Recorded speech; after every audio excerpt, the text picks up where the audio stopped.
السلام پاکستان اور M Q Pakistan کے کارکنان، آج میں آپ سے مخاطب ہوں۔ ابھی تھوڑی دیر پہلے ایک بڑی اندھوناک خبر ہم سب کو موصول ہوئی، جس کے اندر ہمیں پتہ یہ چلا کہ عمران فاروق شہید کی بیوہ شمائلہ باجی، جو کئی سالوں سے کینسر میں مبتلا تھیں، وہ جہان فانی سے کوچ فرما گئیں۔ اتنی تکلیف، اتنی غربت، اتنی مصیبتیں جھیلنے کے بعد ان کے لیے پہلے آپ فاتحہ پڑھیں، اس کے بعد میں آپ کو کچھ سناؤں گا۔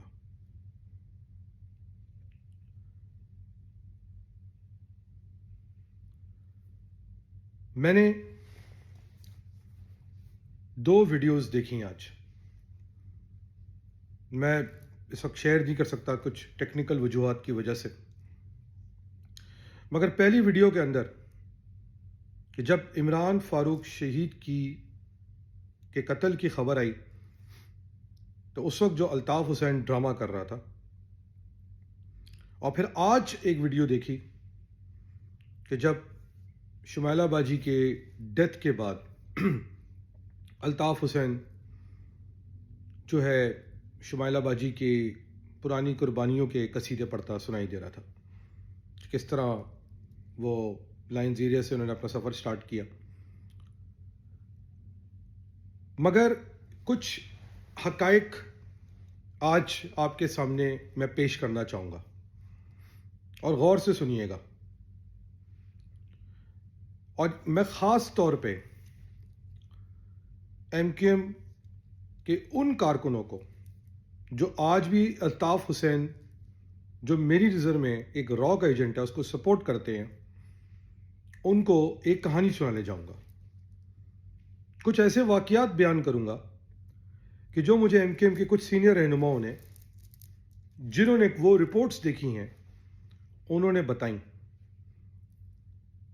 مگر آج جس طرح میں نے الطاف حسین کا ڈرامہ دیکھا، کالا پٹکا باندھ کے ڈرامے باز، بے شرم، بغیرت آدمی کا، یہ حقائق آپ کو بتانے اس لیے ضروری ہیں کہ آپ کو پتہ ہو کہ اس بے شرم بغیرت آدمی کے لیے جو قربانی دے گا، نہ صرف کہ وہ دین سے، بلکہ ملک سے، بلکہ انسانیت سے اور قوم سے بے وفائی کرے گا۔ مجھے ایم کیو ایم کے کچھ سینئر رہنماؤں نے یہ بتایا کہ جب عمران فاروق بھائی کے پہلا بچہ پیدا ہوا اور وہ جب ہاسپٹل جا رہے تھے تو کس طرح الطاف حسین نے ان کو ذلیل کر کے واپس بلایا۔ کس کو؟ عمران فاروق بھائی کو۔ اگر میں غلط کہہ رہا ہوں، آپ قرآن اٹھوا کے، جو اس وقت لندن میں بے شرم لوگ موجود ہیں، ان سے کہیں، اپنے بچوں کے سر پہ قسم رکھا کے یہ بات بتائیں کہ یہ واقعہ غلط ہے کہ صحیح، اور ڈانٹ ڈپٹ کے الطاف نے ان کو ڈیوٹی پہ واپس بلوایا، حالانکہ وہ صرف اپنے بچے کی جو پیدائش ہوئی تھی اس کے سلسلے میں جا رہے تھے۔ یہ طریقہ کار تھا الطاف کا اس لیڈر کو ڈیل کرنے کے لیے۔ اس کے بعد آپ کو یاد ہوگا کہ 2009 میں، بلکہ 2008 میں، الطاف حسین نے جب کانسپریسی سٹارٹ کی، اور اس کے بعد ان کے خلاف جب کرپشن کی کمپلینٹس آئیں اور عمران فاروق نے اس پہ بات کرنی شروع کی، تو الطاف حسین ان کے خلاف ہونا شروع ہو گیا۔ 2009 میں الطاف حسین نے ایک تقریر کری جو بہت جذباتی تقریر تھی، اس میں ہم جیسے لوگ بھی اس وقت پاگل تھے، رو پڑے، اور اس تقریر کے اندر انہوں نے ہنٹ دی کہ عمران فاروق بھائی کو قتل کر دیا جائے۔ اس کے بعد ایم کیو ایم کے کارکن، جن کا عمران فاروق کے مرڈر میں نام ہے، خالد شمیم، انہوں نے فون کیا لندن مرحوم انور بھائی کو، اور ان سے اسپیچ کے بارے میں معلومات کری کہ کیا ہوا ہے. اور خالد شمیم جو ہیں اس کے بعد ڈبلن ٹریول کیے انور بھائی سے ملنے, مرحوم سے. اور خالد شمیم چونکہ کوآرڈینیشن میں کام کرتے تھے عمران فاروق بھائی کے, تو انہوں نے کہا میں ان سے بھی ملنا چاہوں گا, اس بات کا تعین کرنے کے لیے کہ کیا وہ وہی ہے جو ان کو سمجھ میں آ رہا ہے یا سننے میں آ رہا ہے. اس کے بعد جب میٹنگ ہو گئی اس میں انور بھائی بھی ساتھ تھے. یہ واپس گئے خالد شمیم کے ساتھ اور ان کو پوچھا کہ بھائی اب تم یہ بتاؤ کہ کام کرنے کے لیے کتنے پیسے چاہیے. 25,000 پاؤنڈ خالد شمیم کو پاکستان ٹرانسفر کیے گئے. 25,000 پاؤنڈ. اور اس میں سے ایک وافر پیسہ جو تھا وہ ویزے کی مد میں خرچ کیا گیا, اور وہ کن صاحب کو دیا گیا وہ بھی اب جیل کسٹڈی میں ہیں. خیر مجھے نہیں پتا کہ ان کا اس مرڈر میں کتنا تعلق ہے, مگر یہ پیسہ ان کو دیا گیا کہ بھائی ان 2 لڑکوں کے نا ویزے لگوا دیے جائیں. کہتے ہیں کہ ایک بھائی شاید جون جولائی میں اور ایک سپٹمبر میں وہاں پہنچ گئے, مرڈر سے کچھ دن پہلے. اور اس کے بعد جب ان کا مرڈر ہو گیا عمران بھائی کا, تو عمران بھائی کے مرڈر کے بعد یہ لوگ کولمبو آئے ارائیول ویزا پہ. اس کے بعد خالد شمیم اور انور مرحوم دبئی پہنچے, کیونکہ کولمبو کے ویزا ایکسپائر ہونے والے تھے کہ کیا کرنا ہے. مزید پیسہ لے کے خالد شمیم کولمبو گئے, اور اس کے بعد یہ لڑکے کراچی پہنچے. اور کراچی میں چونکہ جب یہ پہنچے تو اسکاٹ لینڈ یارڈ نے پہلے ہی سمجھ میں آ گیا تھا کہ یہ کارروائی ڈال کے آئے ہیں, تو انہوں نے پاکستان کے اندر انفارم کیا ہوگا, اور یہ 2 لڑکے اس وقت بے شمول خالد شمیم کے کسٹڈی میں لے لیے گئے. اس کے بعد بہت ساری باتیں, اکثر سوال یہ اٹھتا ہے کہ ابھی تک یہ کیوں نہیں پہنچے, کیا نہیں پہنچے, اس کو میں ابھی چھوڑ دیتا ہوں. میری اطلاعات کے مطابق 2005 کے اندر بھی عمران فاروق بھائی نے اسکاٹ لینڈ یارڈ کو ایک ایپلیکیشن ڈالی تھی جس میں انہوں نے اس بات کا عندیہ دیا تھا کہ مجھے یا میری جان کو خطرہ ہے. اور اسکاٹ لینڈ یارڈ نے انور بھائی مرحوم کو بلا کے اس بات کی تنبیہ کی تھی کہ یہ کام نہیں ہونا چاہیے. اور اس کے بعد جب دوبارہ 2008 کے اندر عمران فاروق بھائی نے پارٹی چھوڑ دی, چونکہ ان کے ساتھ ضلالت کی جا رہی تھی, تو کے ٹی سی جو تھی الطاف کی, اس کو یہ انسٹرکشنز دی گئیں کہ ان کی جتنی ہو سکتا ہے ہزیمت کی جائے. میری اطلاعات کے مطابق اگر انور بھائی اس وقت صحیح طرح سے ٹیسٹیفائی کر دیتے تو الطاف ایکسٹریڈائٹ ہو جاتا. برحال یہ کہانی میں نے آپ کو کیوں سنائی. اب ایک کہانی کا پہلا رخ ہے جہاں پر الطاف حسین کو بتایا جاتا ہے کہ عمران بھائی کا مرڈر ہو گیا ہے, اور الطاف حسین اور ان کے جو کزنز ہیں وہ اس کی شاباشی دیتے ہیں. اب آپ اس کہانی کو سنیے اور وہ آنسو یاد کریں جو الطاف حسین نے عمران فاروق بھائی کے مرڈر کے بعد ٹپکائے تھے. عمران فاروق بھائی کا مرڈر ہو گیا, ان کی فیملی کو جو ہے روڈوں پہ دھکے کھانے کے لیے چھوڑ دیا گیا. جس شمیلہ باجی کے لیے آج دوبارہ الطاف حسین ڈرامے کر رہا ہے اور کہہ رہا ہے کہ میں اس کی تدفین کا خرچہ اٹھاؤں گا, اس شمیلہ باجی کو وہ گھر جو ان کے حصے میں ان کو ملنا چاہیے تھا, الطاف حسین نے وہ گھر مصطفیٰ عزیز آبادی, قاسم علی رضا جیسے بے شرموں کو دے دیا. اپنے لیگل کیس پہ لڑنے کے لیے اس بغیرت آدمی کے پاس ہزاروں پاؤنڈز ہیں, لاکھوں پاؤنڈز ہیں. مگر اگر آپ نے مرتضی علی شاہ کا پروگرام سنا ہو جس میں انہوں نے کہا کہ جب عمران بھائی کی ڈیتھ ہوئی تو ان کے اکاؤنٹ میں فقط 500 پاؤنڈ پڑے ہوئے تھے. میونسپیلٹی کے گھر میں وہ رہ رہی تھیں, مشکل حالات میں وہ رہ رہی تھیں. اپنی ساری عیشوں پہ یہ بغیرت آدمی خرچے کرتا ہے, بے شرم آدمی خرچے کرتا ہے.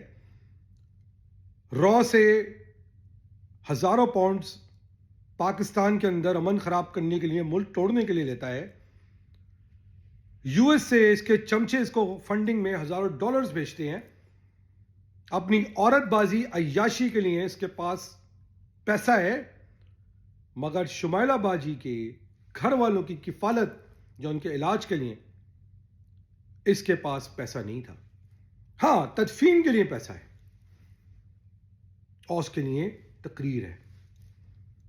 یہ ہے الطاف حسین. اچھا، یہ کوئی پہلی دفعہ نہیں کر رہا. یہی کام اس نے عظیم احمد طارق بھائی کو شہید کروا کے کیا. یہی کام اس نے ایس ایم طارق بھائی کو شہید کروا کے کیا. یہی کام ہزاروں سینکڑوں کارکنوں کو اپنے ہاتھوں سے مروا کے کیا. آج بھی ہزاروں کارکن مسنگ ہیں، وہ بیچارے مسنگ تھے. سینکڑوں کارکن مسنگ ہیں. سینکڑوں کارکن جیلوں میں ہیں، اسیریاں کاٹ رہے ہیں. ہزاروں کارکن شہید کر دیے گئے ہیں. ان کے گھر والے مشکل کی زندگی گزار رہے ہیں، چاہے وہ پاکستان میں ہو یا شمائلہ باجیہ خاندان جو لندن میں تھا. نہ الطاف حسین اور نہ اس کی بی ٹیم جو پاکستان میں بیٹھی ہوئی ہے، وہ ان شہداء کے، اسیروں کے، لاپتہ کارکنوں کے خاندان کی کفالت کرنے کے لیے آگے بڑھنے کو تیار ہے. ہاں، مگر اگر وہ مر جاتے ہیں تو یہ اپنی مجلس لگا لیتا ہے، بے شرموں کی طرح، بے غیرتوں کی طرح.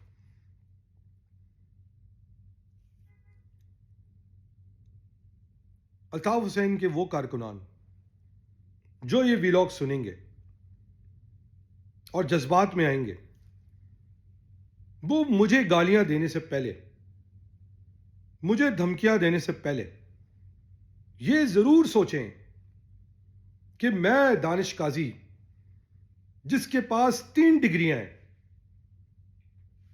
میں دانش قاضی جو پاکستان سے باہر رہتا ہے، اس کو کیا پڑی ہے تم لوگوں کو یہ باتیں بتانے کی؟ کیا فکر پڑی ہے؟ میں بھی جا کے موسم انجوائے کروں، میں بھی جا کے عیاشی کر سکتا ہوں اپنے پیسوں کی، حق حلال کے پیسوں کی. مگر میں کیوں تم لوگوں کو سمجھا رہا ہوں؟ میں تم لوگوں کو اس لیے سمجھا رہا ہوں کہ اس آدمی کا یہ وتیرہ رہا ہے کہ اس نے ڈائنوں کی طرح لوگوں کو استعمال کیا ہے، ان کا خون رسا ہے، اور اس کے بعد ان کی لاشوں پہ سیاست کی ہے. چاہے وہ سولد مرزا بھائی ہوں، چاہے وہ اور شہداء کارکنان ہوں، صرف سیاست کی ہے. اور دور حاضر کے اندر اگر آپ دیکھیں تو کہکشاں جو امریکہ میں پکڑی گئی ہے، اور مجھے بتانے کی ضرورت نہیں ہے اس کے کیا روابط تھے اس کے ساتھ، اسے کیا کیا اس کے کہنے پہ، اور اس سے کہہ دیا میں تو اس کو جانتا ہی نہیں ہوں.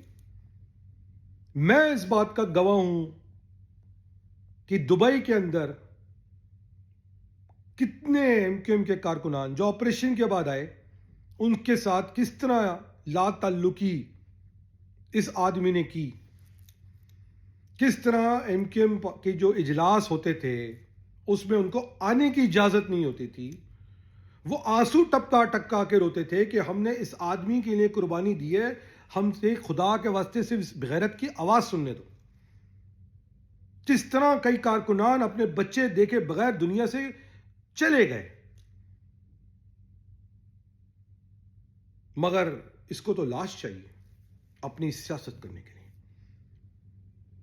تم لوگ بھی سوچو، کیوں اس آدمی کے لیے اپنی جانیں ہلکان کر رہے ہو، قربان کر رہے ہو، جو نہ تمہارا ہے، نہ ملک کا ہے، نہ قوم کا ہے، نہ مذہب کا ہے، نہ انسان ہے، بلکہ ایک بغیرت حیوان ہے.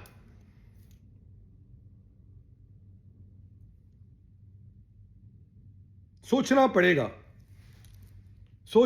گا کہ اب ایسے آدمی کے ساتھ کیا کرنا ہے.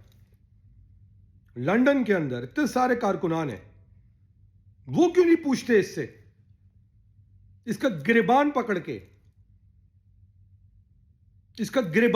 کیوں نہیں پوچھتے؟ میں ان کارکنوں سے خطاب کر رہا ہوں، تم لوگ کی غیرت کہاں ہے؟ عمران فاروق بھائی نے، جس نے اس پارٹی کو نظریہ دیا، کتابچے دیے، تحریک کی سوچ دی، فلسفہ دیا، اگر یہ بغیرت آدمی اس کے خاندان کے ساتھ یہ کر سکتا ہے، عظیم احمد طارق شہید کے خاندان کے ساتھ کر سکتا ہے، تم لوگ کب تک چپ رہو گے؟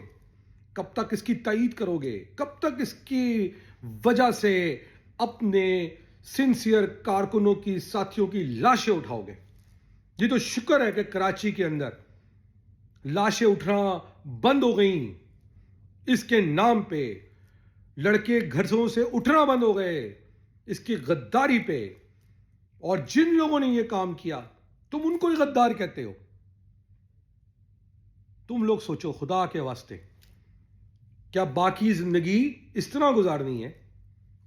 کیا منہ دکھاؤ گے اللہ تعالیٰ کو کہ نہ تم اس کے ساتھ سنسیئر تھے، کیونکہ ایک شیطان کی پرستش کرنے والے کے آگے تم لوگ اپنی زندگیاں برباد کر رہے تھے، نہ وطن کے ساتھ سنسیئر تھے، نہ قوم کے ساتھ سنسیئر تھے، نہ ایک کمزور کردار کے آدمی کے ساتھ سنسیئر تھے، جس سے اپنی بیٹی اس سے بات نہیں کرنا چاہتی، اس سے نہیں ملتی، چاہے بغیرت مر رہا ہو۔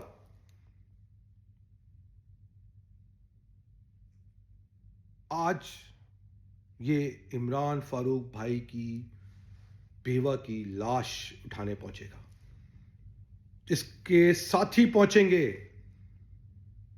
اس پہ تماشا کرنے، اس کا ڈائن پہنچ جاتی ہے،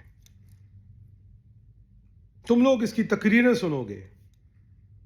اس بغیرت نے عمران فاروق بھائی کو شہید انقلاب کہا، آج بھی ان کے ویب سائٹ پہ لگا ہوا ہے، مگر شہید انقلاب کی کہ خاندان کے ساتھ اس نے کیا کیا۔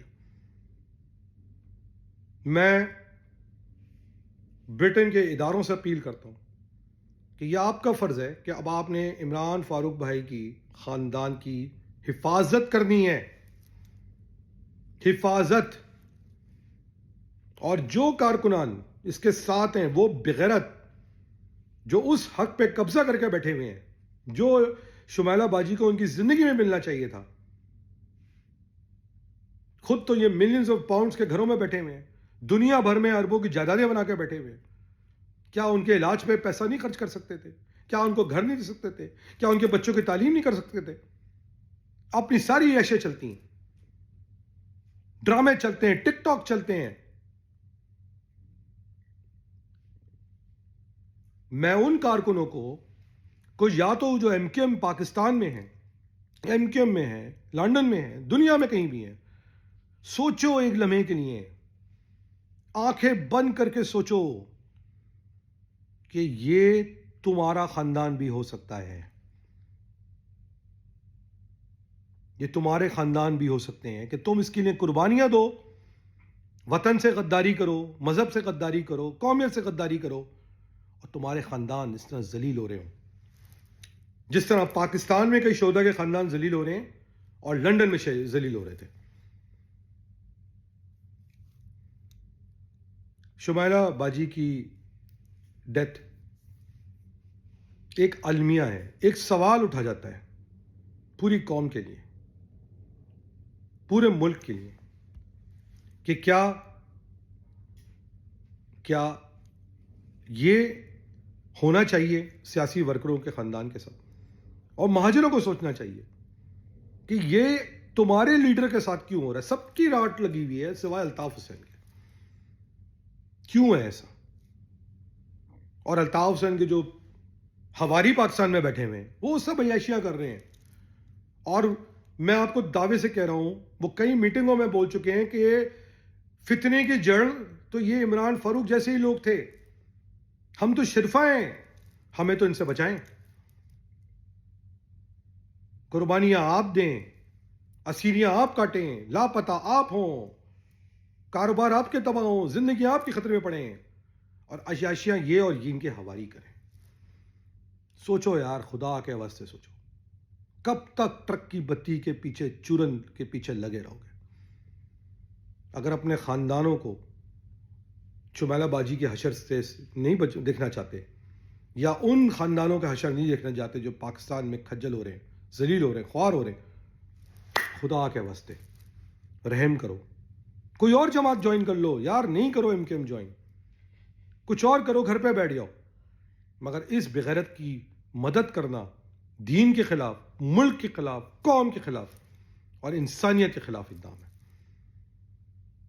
بالکل آج ان کی مغفرت کے لیے دعا کیجیے گا اور اپنے آپ سے سوال کیجیے گا کہ کیا الطاف نے شمیلہ باجی کے ساتھ انصاف کیا؟ اور یہ جو ویلاگ اس نے کرا ہے ٹک ٹاک پہ، ڈرامے نے، پتہ نہیں کس حالت میں ہے، کتنی لگائی ہوئی ہوگی، اٹھا کے کیا ہوگا، یار آئے بھائی ویلاگ کر دیں۔ سوچیں اس بارے میں کہ کیا اس کے لیے ہمارے باپ دادے نے ملک بنایا تھا، اور کیا اس کے لیے 25,000 کارکنوں نے جانی دی تھی؟ کیا اس کے لیے آگے کوئی قربانی دے گا، اور کیوں دے گا؟ یہ سوال آپ کو پوچھنا ہے۔ ہم جیسے لوگوں نے فیصلہ کر لیا اور آج ہم سکون کی نیند سوتے ہیں۔ پاکستان زندہ باد، پاکستان آرمی زندہ باد، جی ہاں۔